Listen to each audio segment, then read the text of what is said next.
दोस्तों स्वागत है आपका अपने YouTube चैनल पर जिसका नाम है जस्ट फील इट। दोस्तों महाभारत में रिश्तों को लेकर बहुत घुमावराव है। एक तरफ जहां बहुपति हैं तो दूसरी तरफ बहुपत्नियां भी हैं। कहीं किसी का हरण हो रहा है तो कहीं किसी के साथ जबरदस्ती विवाह हो रहा है, लेकिन इन सभी के बीच प्रेम के फूल भी खिले हैं।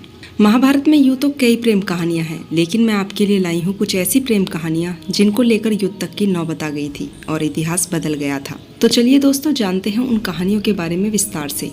पहली कहानी का नाम था सत्यवती और ऋषि पराशर। सत्यवती धीवर नामक एक मछुआरे की पुत्री थी और वह लोगों को अपनी नाव से यमुना पार करवाती थी। एक दिन वह ऋषि पराशर को अपनी नाव में लेकर जा रही थी। ऋषि पराशर उनसे आकर्षित हुए और उन्होंने उनसे प्रेम करने की इच्छा जताई। सत्यवती ने ऋषि के सामने 3 शर्तें रखी। सत्यवती की शर्तें ऋषि ने मान भी ली और फिर सत्यवती और पराशर ऋषि के प्रेम के कारण महान महर्षि वेदव्यास का जन्म हुआ। दोस्तों दूसरी कहानी है शांतनु का सत्यवती से प्रेम। इसी सत्यवती ने शांतनु से विवाह किया था। यदि शांतनु सत्यवती से प्रेम नहीं करते तो महाभारत और कुरुवंश का इतिहास कुछ और ही होता। महाराजा शांतनु को गंगा से एक पुत्र मिला जिसका नाम उन्होंने देवव्रत रखा। देवव्रत हस्तिनापुर का युवराज घोषित कर दिया गया। यही देवव्रत आगे चलकर भीष्म कहलाए। एक दिन शांतनु यमुना के तटों पर घूम रहे थे कि उन्हें नदी में नाव चलाती हुई एक सुंदर कन्या नजर आई। शांतनु को वह कन्या देखते ही पसंद आ गई। उन्होंने कन्या से उसका नाम पूछा तो उन्होंने कहा, महाराज मेरा नाम सत्यवती है और मैं निषाद कन्या हूँ। शांतनु सत्यवती के प्रेम में रहने लगे। सत्यवती भी राजा से प्रेम करने लगी। एक दिन शांतनु ने सत्यवती के पिता के समक्ष सत्यवती से प्रेम का प्रस्ताव रखा, लेकिन सत्यवती के पिता ने यह शर्त रखी कि मेरी पुत्री से उत्पन्न पुत्र ही हस्तिनापुर का युवराज होकर राजा होगा, तभी मैं अपनी कन्या का हाथ आपके हाथ में दूंगा। राजा इस प्रस्ताव को लेकर अपने महल लौट आए और सत्यवती की यादों में व्याकुल रहने लगे। जब यह बात भीष्म को पता चली तो उन्होंने अपने पिता की खुशी के खातिर आजीवन ब्रह्मचारी रहने की शपथ ली और सत्यवती का विवाह अपने पिता से करवा दिया। तीसरी कहानी है रुक्मणी और श्री कृष्ण का प्रेम। श्री कृष्ण ने कई महिलाओं से प्रेम किया। राधा कृष्ण की प्रेम कथा तो सभी जानते हैं, लेकिन कृष्ण और रुक्मणी की नहीं। विंध्यार्व के राजा भीष्मक की पुत्री रुक्मणी ने मन ही मन तय कर लिया था कि वह श्री कृष्ण को छोड़कर अन्य किसी को भी अपने पति के रूप में स्वीकार नहीं करेंगी। उधर कृष्ण को भी इस बात का अच्छे से पता था, किंतु रुक्म चाहता था कि उसकी बहन का विवाह कृष्ण के बुआ के लड़के चेदीराज शिशुपाल के साथ हो। रुक्म ने माता पिता के विरोध के बावजूद अपनी बहन का रिश्ता शिशुपाल के साथ तय कर दिया। विवाह की तैयारी जोर शोर से शुरू हो चुकी थी। रुक्मणी को जब इस बात का पता चला तो वह बड़ी ही दुखी हुई और तब उसने एक ब्राह्मण को द्वारिका श्री कृष्ण के पास भेजा। अतः श्री कृष्ण को रुक्मणी का हरण करके उससे विवाह करना पड़ा। दोस्तों चौथी कहानी थी अर्जुन और सुभद्रा का प्रेम। सुभद्रा श्री कृष्ण की बहन थी। बलराम चाहते थे कि उनकी बहन का विवाह कौरव कुल में हो। बलराम के हट के चलते ही तो श्री कृष्ण ने सुभद्रा का अर्जुन के हाथों हरण करवा दिया था। बाद में जब द्वारिका में सुभद्रा के साथ अर्जुन का विवाह विधि विधान पूर्वक संपन्न किया गया। विवाह के बाद वे दोनों 1 वर्ष तक द्वारिका में रहे और शेष समय पुष्कर क्षेत्र में व्यतीत किया। 12 वर्ष पूरे होने पर वो सुभद्रा के साथ इंद्रप्रस्थ लौट आई। इंद्रप्रस्थ में जब सुभद्रा द्रौपदी से मिली तो उसने तुरंत अर्जुन से अपनी शादी के बारे में नहीं बताया, लेकिन जब वह घुल मिल गई तो सुभद्रा ने सच्चाई बता दी और द्रौपदी ने उसे स्वीकार भी कर लिया। इसी तरह अर्जुन ने मणिपुर की राजकुमारी चित्रंदा से भी प्रेम किया था। अर्जुन ने जब राजा चित्रवाहन के राज्य में मणिपुर में भ्रमण किया तो उन्होंने कावेरी के तट पर चित्रंदा को देखा। वह बहुत सुंदर थी। अर्जुन को उससे प्यार हो गया। जब उसने राजा चित्रवाहन से उनका हाथ मांगा तो उन्होंने शर्त रखी कि उनका पुत्र मणिपुर लाया जाएगा और उसे मणिपुर का साम्राज्य संभालना होगा। अर्जुन राजी हो गए। जब अर्जुन के पुत्र बब्रुवाहन का जन्म हुआ तो अर्जुन ने अपने भाइयों के पास इंद्रप्रस्थ जाने के लिए अपनी पत्नी और बेटे को छोड़ दिया। चित्रवाहन की मृत्यु के बाद बब्रुवाहन मणिपुर के राजा बने। कहते हैं कि महाभारत के युद्ध के बाद बब्रुवाहन ने अपने पिता अर्जुन को युद्ध में हरा दिया था। इसी तरह अर्जुन ने नाग कन्या उल्पी से भी प्रेम विवाह किया था। उल्पी अर्जुन के साथ प्रेम में पड़ गई और उसने अर्जुन का अपहरण कर लिया। बाद में उसने अर्जुन को अपने साथ के लिए राजी कर लिया, जो कि ब्रह्मचारी के नियमों से बंधे हुए थे और द्रौपदी से रिश्ता होने के कारण अन्य किसी महिला से संबंध नहीं रख सकते थे। अंत में उसने अर्जुन को एक वरदान दिया कि पानी में उन्हें कोई नुकसान नहीं पहुंच सकता। दोस्तों 5वीं कहानी है सांब और लक्ष्मणा की।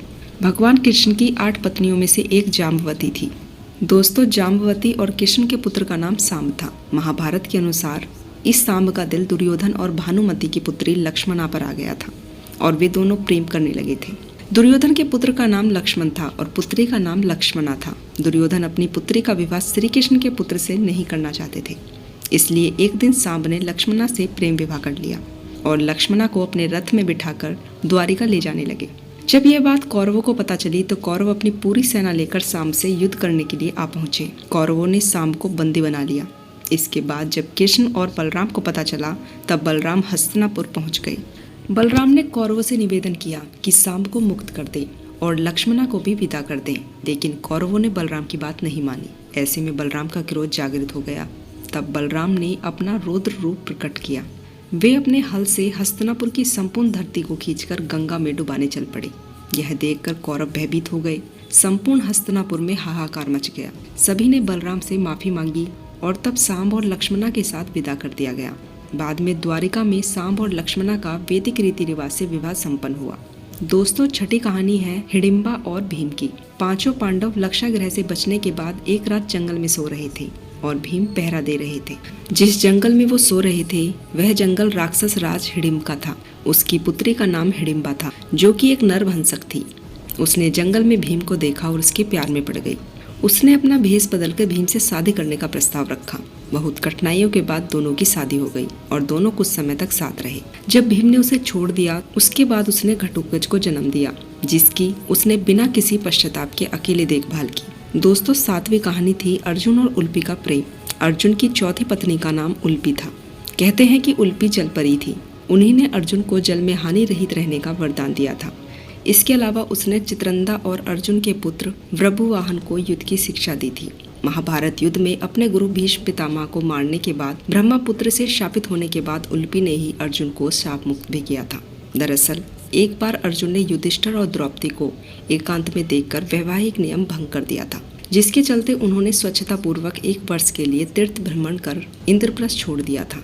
एक दिन वह हरिद्वार में स्नान कर रहे थे, तभी नागराज कौरव्य की पुत्री नाग कन्या उल्पी ने उन्हें देखा और वह उन्हें देखते ही मोहित हो गई। ऐसे में वह उन्हें खींचकर नागलोक में ले गई और उनके अनुरोध करने पर अर्जुन को उनसे विवाह करना पड़ा।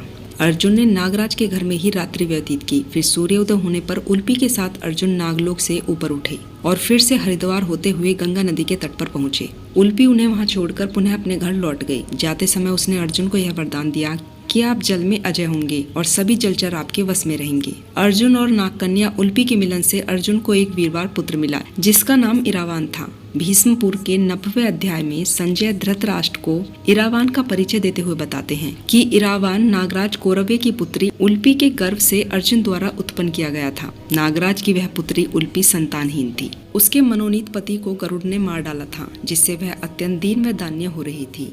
एरावत वंशी कौरव्य नाग ने उसे अर्जुन को अर्पित किया और अर्जुन ने उस नाग कन्या को भार्य रूप में ग्रहण किया। इस प्रकार अर्जुन पुत्र उत्पन्न हुआ था। इरावन सदा मृत कुल में रहा। वह नागलोक में माता उल्पी द्वारा पाल पोस कर बड़ा किया गया और सब प्रकार से वहीं उसकी रक्षा की गई। इरावान भी अपने पिता अर्जुन की भांति रूपवान, बलवान, गुणवान और सत्य पराक्रमी था। दोस्तों, 7वीं कहानी है कर्ण और द्रौपदी की। कर्ण और द्रौपदी प्रेम कथा। हालांकि यह कथा मान्यता पर आधारित है। कहते हैं कि द्रौपदी को महारथी कर्ण से प्रेम था और कर्ण को भी द्रौपदी पसंद थी। स्वयंवर में कर्ण भी गए थे। राजा द्रौपद का भीम से विरोध था और कर्ण भीष्म के पक्ष में थे। राजा द्रौपद ने द्रौपदी को पहले ही बता दिया था कि कर्ण एक सूत पुत्र है। यदि तुमने उसे पसंद किया तो तुम जीवन भर एक दासी की पत्नी के रूप में पहचानी जाओगी। स्वयंवर में निराश द्रौपदी ने एक कठिन निर्णय लेते हुए भरी सभा में कर्ण को एक सूत पुत्र कहकर अपमानित भी किया था। फिर भी चीरहरण के दौरान द्रौपदी को कर्ण से उम्मीद थी, लेकिन कर्ण ने अपने अपमान को याद करते हुए द्रौपदी की कोई सहायता नहीं की। बाद में जब भीष्म पितामह मृत्यु शैया पर लेटे थे तब कर्ण ने उनसे कहा था कि वे द्रौपदी को चाहते थे। यह बात द्रौपदी ने भी सुनी और पहली बार द्रौपदी को पता चला कि कर्ण भी उनसे प्रेम करते थे। दोस्तों, 8वीं कहानी है प्रिय राधा और श्री कृष्ण की। राधा और कृष्ण का प्रेम विवादित रहा कि उनका जन्म बरसाना में हुआ था। राधा रानी का विश्व प्रसिद्ध मंदिर बरसाना ग्राम की पहाड़ी पर स्थित है। बरसाना में राधा को लाडली कहा जाता है। बरसाना गांव के पास 2 पहाड़ियां मिलती हैं, जिनकी घाटी बहुत ही कम चौड़ी है। मान्यता है कि गोपियां इसी मार्ग से दही मक्खन बेचने जाया करती थी। यहीं पर कभी कभी कृष्ण उनकी माखन वाली मटकी छीन लिया करते थे। कहते हैं कि राधा की कृष्ण से पहली मुलाकात नंदगांव और बरसाना के बीच हुई थी। एक दिन एक दूसरे को देखने के बाद दोनों में सहज ही एक दूसरे के प्रति आकर्षण बढ़ गया। माना जाता है कि यहीं से राधा कृष्ण के प्रेम की शुरुआत हुई थी। इस स्थान पर आज एक मंदिर है। इसे संकेत स्थान कहा जाता है। वृंदावन मथुरा से 14 किलोमीटर दूरी पर है। पद्म पुराण के अनुसार राधा वृषभानु नामक गोप की पुत्री थी। वृषभानु वैश्य थे। ब्रह्मवैवर्त पुराण के अनुसार राधा कृष्ण की मित्र थी और उनका विवाह अयन घोष नामक व्यक्ति के साथ हुआ था। बरसाना राधा के पिता वृषभानु का निवास स्थान था। बरसाना से मात्र 4 मील पर नंदगांव है, जहां श्री कृष्ण के सौतेले पिता नंद जी का घर था। होली के दिन यहाँ इतनी धूम होती थी कि दोनों गांव एक हो जाते थे। बरसाना से भी टोली जाती थी और नंदगांव से भी टोली आती थी। कुछ विद्वान मानते हैं कि राधा जी का जन्म यमुना के निकट स्थित रावल ग्राम में हुआ था और बाद में उनके पिता बरसाना में बस गए, लेकिन अधिकतर मानते हैं कि उनका जन्म बरसाना में हुआ था। राधा रानी का विश्व प्रसिद्ध मंदिर बरसाना ग्राम की पहाड़ी पर स्थित है। बरसाना में राधा को लाडली कहा जाता है। विष्णु पुराण में वृंदावन में कृष्ण की लीलाओं का वर्णन भी है। यहाँ श्री कृष्ण ने कालिया का भी दमन किया था। मान्यता है कि यहीं पर श्री कृष्ण और राधा ने एक घाट पर युगल स्नान करते थे। यहीं पर श्री कृष्ण और गोपियां आंख मिचोली का खेल खेलते थे। यहीं पर श्री कृष्ण और उनके सखा और सखियां मिलकर रासलीला अर्थात 30 त्योहारों पर नृत्य उत्सव का आयोजन करते थे। श्री कृष्ण की शरारतों के कारण ही उन्हें बांके बिहारी कहा जाता है। कृष्ण ने जो नंदगांव और वृंदावन में छोटा सा समय गुजारा था, उसको लेकर भक्ति काल के कवियों ने ही कविताएं लिखी हैं। इसमें कितनी सच्चाई है? ब्रह्मवैवर्त पुराण प्राकृतिक खंड अध्याय 48 के अनुसार राधा श्री कृष्ण की पत्नी थी और उनका विवाह ब्रह्मा ने करवाया था। लेकिन यह तो सच ही है कि भक्ति काल और रीति काल में राधा के साथ बचपन में बिताए गए कुछ माह को इतने महिम मंडित किया गया है कि वह जब कब रुक्मणी कृष्ण से राधा कृष्ण हो गया, पता ही नहीं चलता। दोस्तों, 9वीं कहानी है दुष्यंत और शकुंतला की। यह प्रसिद्ध कथा महाभारत में मिलती है।